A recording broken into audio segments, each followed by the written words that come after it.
Hello friend, मैं हूं जयश्री और आप सब लोग देख रहे हैं मेरा चैनल जयश्रीज व्लॉग्स। आप सभी का मेरे चैनल पर स्वागत है। आज मैं आप लोगों के साथ छोला पनीर और भटूरे की रेसिपी शेयर करने जा रही हूं।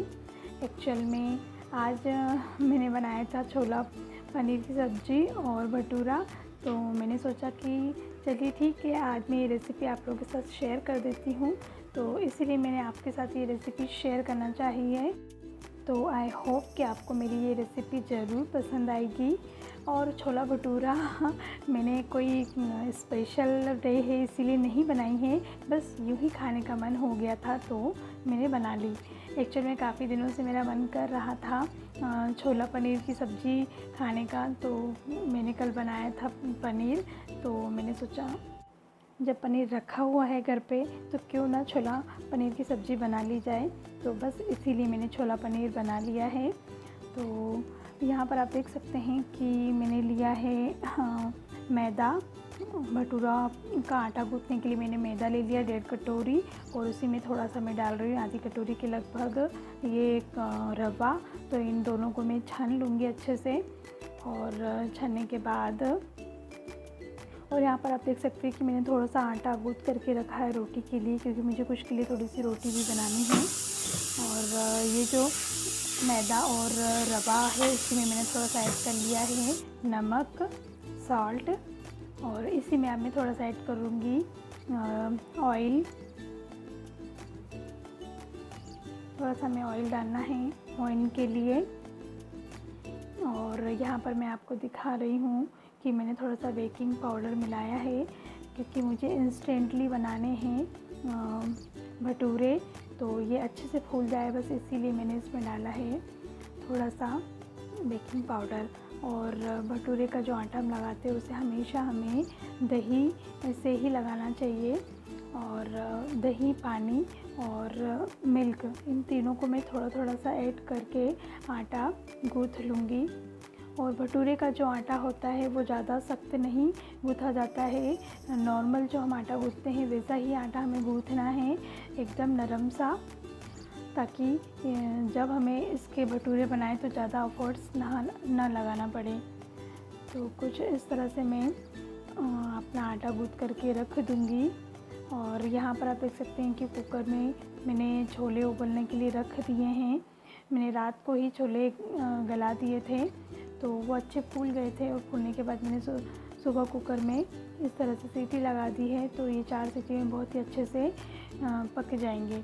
और यहाँ पर मैं थोड़ा सा पानी ऐड करके आटा अच्छे से गूँथ लूँगी। और भटूरे का आटा हमें कम से कम 3 से 4 घंटे पहले ही गूँथ करके रख देना चाहिए, ताकि वो अच्छे से फूल जाए, और फूलने के बाद भटूरे बहुत ही अच्छे बनते हैं। तो मुझे एक्चुअली में इंस्टेंटली बनाने थे, तो मैंने सिर्फ इन्हें 1 घंटा ही रखा था, और इसलिए मैंने सबसे पहले भटूरे का आटा ही गूँथ करके रखा था, और उसके बाद फिर मैंने सब्ज़ी बनाई थी, ताकि इतनी देर तक आटा अच्छे से रेस्ट करके फूल जाए। तो यहाँ पर मेरा भटूरे का आटा लग चुका है, और इसे मैं ढक दूँगी, और ढकने के पहले मैं थोड़ा सा इस पर ऑयल लगाऊँगी, ताकि इस पर कोई मोटी परत ना जमे। तो इस बात का हमें ध्यान रखना है कि भटूरे का आटा हमें ढकने से पहले थोड़ा सा ऑयल लगा करके रख दे, ताकि इस पर कोई मोटी परत ना जमे। तो बस इस तरह से मैं इसे ढक करके रख दूँगी। और एक्चुअली में मुझे भटूरे बनाने थे, और कुछ तो भटूरे ज़्यादा खाएगा नहीं, तो इसीलिए मैंने उसके लिए थोड़ा सा आटा अलग से गूँथ करके रखा था, और उसके लिए मैं अब बना लूँगी रोटियाँ। तो यहाँ पर आप देख सकते हैं कि मैं कुछ के लिए 3-4 रोटियाँ बना लूँगी। और मेरे यहाँ पर छोले उबल चुके हैं, तो मैंने कुकर उठा करके अलग रख दिया ठंडा होने के लिए, ताकि सीटी खुल जाए। और रोटी बनाने के बाद मैं सीधे सब्ज़ी ही बनाऊँगी। तो यहाँ पर एक रोटी बन चुकी है मेरी, और अभी सुबह का टाइम 8:30 के लगभग हो रहा है।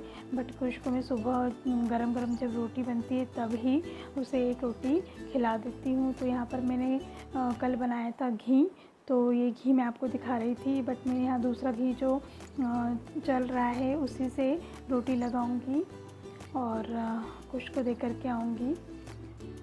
एक्चुअल में हम सुबह ही उसे गरम गरम रोटी खिला देते हैं, ताकि उसका थोड़ा सा पेट भरा रहे।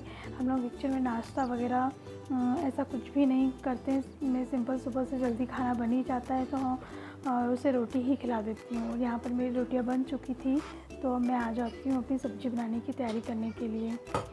तो यहाँ पर मैंने रख दी है गैस पर कढ़ाई और गैस चालू कर दी है मैंने। तो मुझे मिक्सी में मसाला पीसना है, तो मिक्सी में मसाला पीसने के पहले मैं थोड़े मसाले ऑयल में सेलो फ्राई कर लूँगी, ताकि इससे मसाले अच्छे से भून जाते हैं तो सब्ज़ी में टेस्ट बहुत ही बढ़िया आता है। यहाँ पर मैं दिखा रही हूँ कुछ खड़ा मसाला, हरी मिर्च, प्याज, टमाटर, मूंगफली दाने, थोड़े से काजू और 2-3 बादाम। तो इन सबको मैं थोड़ा सा ऑयल डाल के सेलो फ्राई कर लूँगी। और फिर जब थोड़े से फ्राई हो जाएंगे तो फिर इन्हें मैं मिक्सी में पीस लूँगी। यदि हम मसाले थोड़े से भून लेते हैं, उसके बाद मिक्सी में पीसते हैं, तो मसाले हमारे आधे एक्चुअली में पहले से ही भून चुके होते हैं, तो हमें बाद में ज़्यादा देर मसाले नहीं भूनने देते हैं। और यदि इस तरह से हम भून करके फिर मिक्सी में पीस करके मसाले पेस्ट तैयार करते हैं, तो उससे सब्ज़ी का टेस्ट बहुत ही बढ़िया आता है। तो मैंने यहाँ पर ऑयल ले लिया है थोड़ा सा, और ऑयल में डाल दिया थोड़ा सा खड़ा ये गरम मसाला, जिसमें थी 2-3 काली मिर्च, 2 लौंग और तेज़पत्ता, जीरा, अजवाइन डाल रही हूँ मैं, और दालचीनी का टुकड़ा डाला है मैंने। ये सब डाल के मैंने डाल दी इसमें प्याज, और बस थोड़ा थोड़ा ही हमें इन्हें भूनना है, ज़्यादा नहीं भूनना है, क्योंकि हम बाद में मसाला भूनेंगे। तो यहाँ पर मैं सभी को डाल दूँगी और डालने के बाद इन्हें सेलो फ्राई कर लूँगी। और यहाँ पर मैं लहसुन उस समय नहीं छील पाई थी, क्योंकि मुझे कुछ दूसरा काम आ गया था, तो मैं वो करने चली गई थी, तो लहसुन मेरी रह गई थी। तो अभी मैं लहसुन भी छील लूँगी। और लहसुन के बिना तो सब्ज़ी का स्वाद अच्छा आता ही नहीं है, और इस प्रकार की सब्ज़ी में तो लहसुन पड़ना बहुत ही ज़रूरी होता है। तो यहाँ पर मैं फटाफट से लहसुन छील लूँगी और इन्हें भी ऐड कर दूँगी। और मसाला हम थोड़ी देर तक भूनते रहेंगे। तब तक मैं यहाँ ये जो काजू बादाम और मूंगफली थे उन्हें भी डाल दूँगी और टमाटर काट लूँगी। मसाले हमारे जैसे ही भून जाएंगे तो इसमें मैं ऐड कर दूँगी हमारा कटा हुआ टमाटर। और ये मसाले और टमाटर इन सब को मिक्स करके ही मैं मिक्सी में दरदरा सा पीस लूँगी। एकदम से महीन पेस्ट नहीं पीसना है, थोड़ा सा दरदरा पीसते हैं तो सब्ज़ी दिखने में भी अच्छी लगती है और स्वाद भी अच्छा आता है। तो हमारे मसाले लगभग भून चुके हैं, क्योंकि हमें सेलो फ्राई करना था, डीप फ्राई नहीं करना है। तो बस ऑलमोस्ट हमारा मसाला भुन गया है। तो इसमें थोड़ा सा मैं ऐड कर दूँगी टमाटर, और इन्हें भी अब साथ में थोड़ी सी देर भून लूँगी।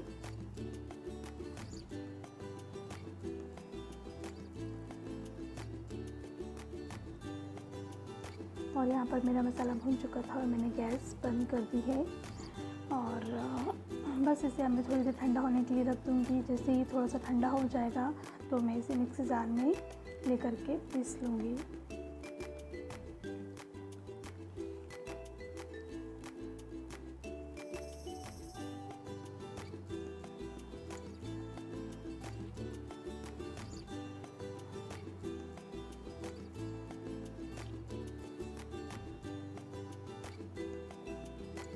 यहाँ आप देख सकते हैं कि मसाला थोड़ा ठंडा हो रहा है। तब तक मैं यहाँ कुकर खोल करके देख लूँगी कि हमारे छोले अच्छे से पके हैं कि नहीं। तो छोले अच्छे से पक चुके हैं।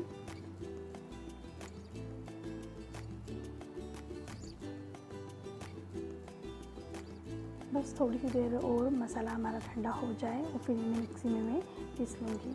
तो यहाँ पर मैंने मसाला पीस लिया है। आप देख सकते हैं मैंने एकदम से महीन मसाला नहीं पीसा है, थोड़ा सा दरदरा ही रहने दिया है।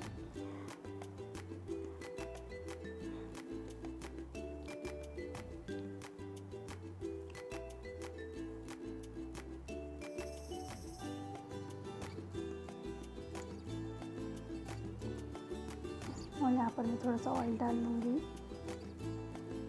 मैंने सुबह से ही पनीर को फ्रिज में से निकाल के बाहर कर दिया था ताकि वो रूम टेम्परेचर पे आ जाए, क्योंकि एकदम से फ्रिज से निकाल कर यदि हम पनीर को स्लाइसेस में काटते हैं तो ठीक से स्लाइसेस नहीं कटती हैं, टूटने लगती हैं। तो इसीलिए यदि हमें पनीर की सब्ज़ी बनानी है और यदि पनीर फ्रिज में रखा है तो उसे हम कम से कम आधा घंटा पहले ही फ्रिज से निकाल लें ताकि वो रूम टेम्परेचर पे आ जाए, जिससे कि स्लाइसेस अच्छे से उसकी कटे।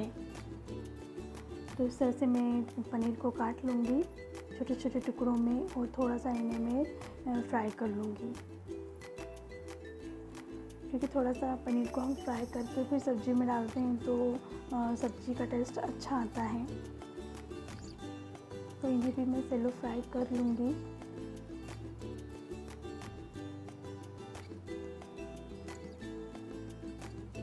और यहाँ पर मेरे पनीर सेलो फ्राई हो चुके थे तो मैंने उन्हें निकाल लिया। और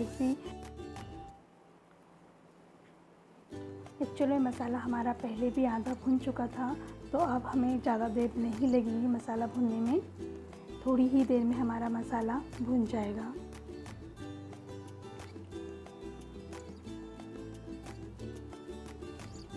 और यदि आप ये सोचते हैं कि हमें पता कैसे चले कि मसाला अच्छे से भुन चुका है, तो मसाला एकदम से अच्छा भुन चुका है उसकी यही निशानी है कि मसाला एकदम से सेपरेट होने लगता है और ऑयल छोड़ने लगता है। तो यहाँ पर जब मसाला मेरा अच्छे से पक जाएगा तो मसाला सेपरेट होना शुरू हो जाएगा और ऑयल छोड़ देगा। तो समझ लीजिए कि हमारा मसाला अच्छे से पक चुका है। तो यहाँ पर जो मिक्सी जार में थोड़ा सा मसाला लगा था उसी में मैंने पानी डाल करके थोड़ा सा यहाँ कटोरी में निकाल लिया है। और इसी पानी को थोड़ा थोड़ा डाल करके मसाले में हम मसाला भूनते रहेंगे। मसाले में पानी डालकर भूनते रहने से मसाला बहुत ही बढ़िया सिकता है और नीचे कढ़ाई में भी नहीं चिपकता। तो इस तरह से मैं थोड़ा थोड़ा पानी डालकर थोड़ी थोड़ी देर में मसाले को अच्छे से भूनती रहूँगी। और यहाँ पर मैं डाल रही हूँ थोड़ा सा हींग, थोड़ी सी राई डाली है मैंने, जीरा अजवाइन फिर से डाल दूँगी थोड़ा थोड़ा सा, हल्दी पाउडर डाल रही हूँ मैं।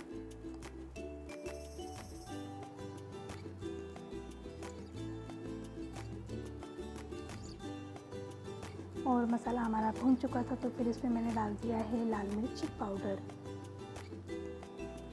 धनिया एक्चुअली में पिसा हुआ थोड़ा ख़त्म हो गया था तो मैंने खड़ा धना रखा था, उसी में मैंने मिक्सी में पीस लिया था। हाँ, ये बताना मैं भूल गई हूँ।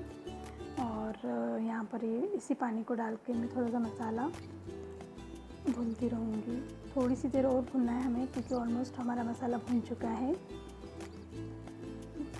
बस इतना पानी डाल के मैं थोड़ा सा और भून लूँगी।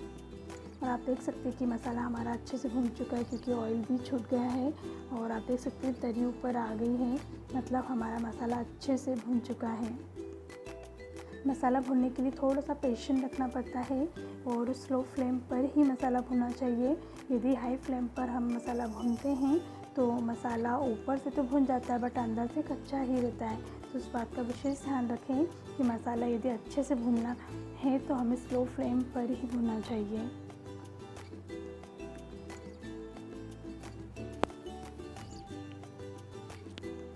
और अब हमारा मसाला अच्छे से भुन चुका है तो अब मैं इसमें ऐड कर दूंगी हमारे ये उबले हुए छोले। और इन छोलों में जो पानी बचा हुआ है मैं उसी पानी को सब्ज़ी में ऐड करूंगी, अलग से कोई ठंडा पानी बिल्कुल भी ऐड नहीं करूंगी।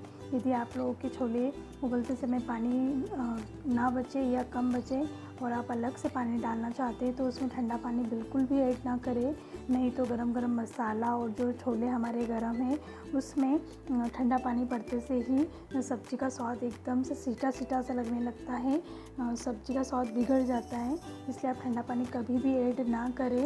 यदि डालना ही है तो थोड़ा सा पानी हमें बॉईल करके डालना चाहिए, नहीं तो सब्ज़ी एक तरफ और पानी एक तरफ नज़र आता है। तो इस बात का विशेष ध्यान रखिए कि हमें सब्ज़ी में यदि पानी डालना है, यही सब्ज़ी नहीं कोई भी सब्ज़ी में यदि हमें पानी डालना है तो पानी को हमें बॉईल करके ही डालना चाहिए। तो इस तरह से मैं इसमें पानी डाल दूँगी। एक्चुअल में सब्ज़ी मुझे दोनों टाइम के लिए बनानी थी क्योंकि शाम को मैं बनाऊँगी जीरा राइस, तो उसी के लिए मैं सब्ज़ी थोड़ी सी ज़्यादा बना रही हूँ।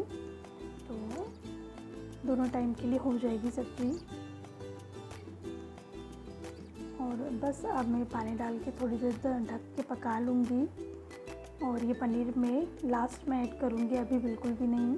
और जब एक उबाल अच्छा आ गया तो इसमें मैंने ऐड किया है नमक और थोड़ा सा गरम मसाला, पिसा गरम मसाला। और ये पिसा गरम मसाला, इसको भी मैंने घर पर ही पिसा है। जो खड़ा मसाला था हमारा, उसी को मैंने तवे पर अच्छे से भून लिया था। और भूनने के बाद इसे मैंने मिक्सी में पीस करके एयर टाइट डब्बे में पैक करके रख दिया है, ताकि सब्ज़ी में ऊपर से डाल दो तो सब्ज़ी का स्वाद अच्छा आता है। और यहाँ जब सब्ज़ी मेरी अच्छे से पक चुकी थी, उबल चुकी थी, तो मैंने इसमें लास्ट में डाल दिया हमारे पनीर के स्लाइसेस। और बस ऑलमोस्ट हमारी सब्ज़ी बन चुकी है। एक उबाल आएगा और सब्ज़ी हमारी रेडी है। तो ये आप देख सकते हैं, सब्ज़ी हमारी बिल्कुल रेडी है। तो आई होप कि आपको मेरी छोला पनीर की सब्ज़ी की रेसिपी अच्छी लगी होगी। अच्छी लगी तो लाइक तो बनता ही है। और जब सब्ज़ी हमारी बन चुकी तो मैंने उसको उठा करके एक साइड रख दिया है। अब हम बनाएंगे यहाँ पर भटूरे। तो भटूरे का आटा हमारा लगभग 1 घंटे तक रेस्ट कर चुका है और फूल चुका है ये। तो बस इस तरह से हम भटूरे की लोई बनाएंगे। हलवाई लोग कुछ इस तरह से ही लोई बनाते हैं, जैसे मैं आपको दिखा रही हूँ। इस तरह से यदि हम बनाते हैं भटूरे की लोई तो भटूरा बीच में से फटता नहीं है। तो मैंने कुछ इस तरह से लोई बनाई है और इसे मैं बेल लूँगी। आपको जिस भी आकार में भटूरे का शेप देना है, लंबा, गोल, चपटा, जैसा भी, उस प्रकार से आप बना लीजिए। तो मैंने यहाँ पर मुझे जैसा लगा मैंने वैसा बना लिया है।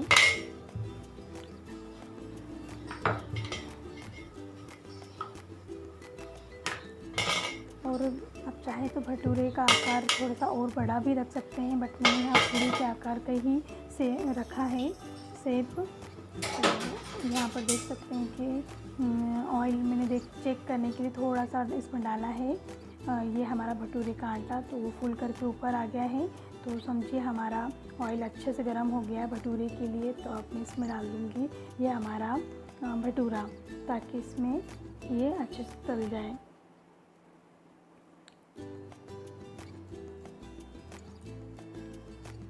और यहाँ पर मैंने इंस्टेंटली भटूरे बनाए हैं, तो इसीलिए इसे दही से ही आटे को गूँथा था। और आप देख सकते हैं कि कितने अच्छे हमारे भटूरे फूले हैं।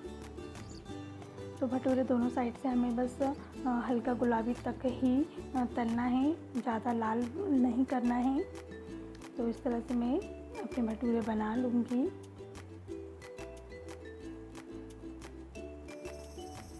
एक्चुअल में कुछ इस प्रकार की चीज़ जब हम बनाते हैं तो थोड़ा सा टाइम ज़्यादा लग जाता है। तो यहाँ पर मुझे 9:30 से 10 बज गया था। आज मैं काफ़ी लेट हो गई थी खाना बनाने में।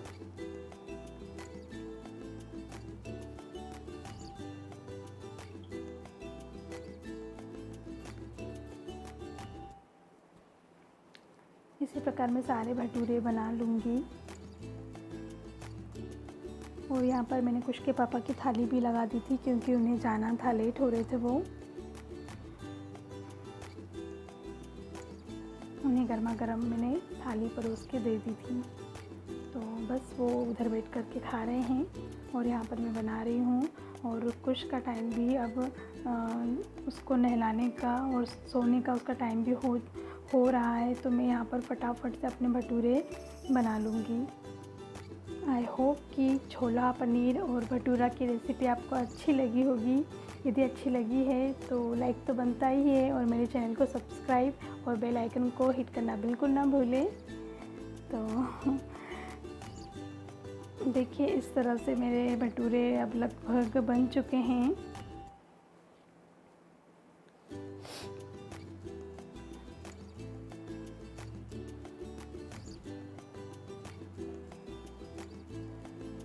इसी प्रकार से मैं सारे अपने भटूरे बना लूँगी। और आप देख सकते हैं कितने अच्छे तरीके से फूल रहे हैं भटूरे।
तो आप यहाँ पर देख सकते हैं कि मेरे सारे भटूरे बन चुके हैं।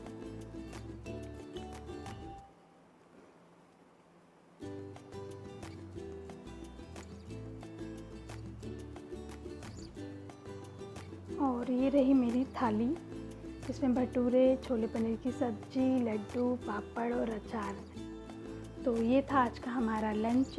आई होप कि आपको मेरा लंच की रेसिपी पसंद आई होगी। तो अब यदि पसंद आई है तो लाइक, शेयर और कमेंट तो बनता ही है, और चैनल को सब्सक्राइब और बेल आइकन को हिट करना भी बनता है। तो ठीक है फ्रेंड, अब मैं आपको मिलती हूँ अपने नेक्स्ट वीडियो में। अपने वीडियो को और ब्लॉग्स को मैं यहीं पर एंड करती हूँ। ठीक है फ्रेंड, अब मैं मिलूँगी आपको अपने नेक्स्ट वीडियो में। तब तक के लिए बाय, टेक केयर।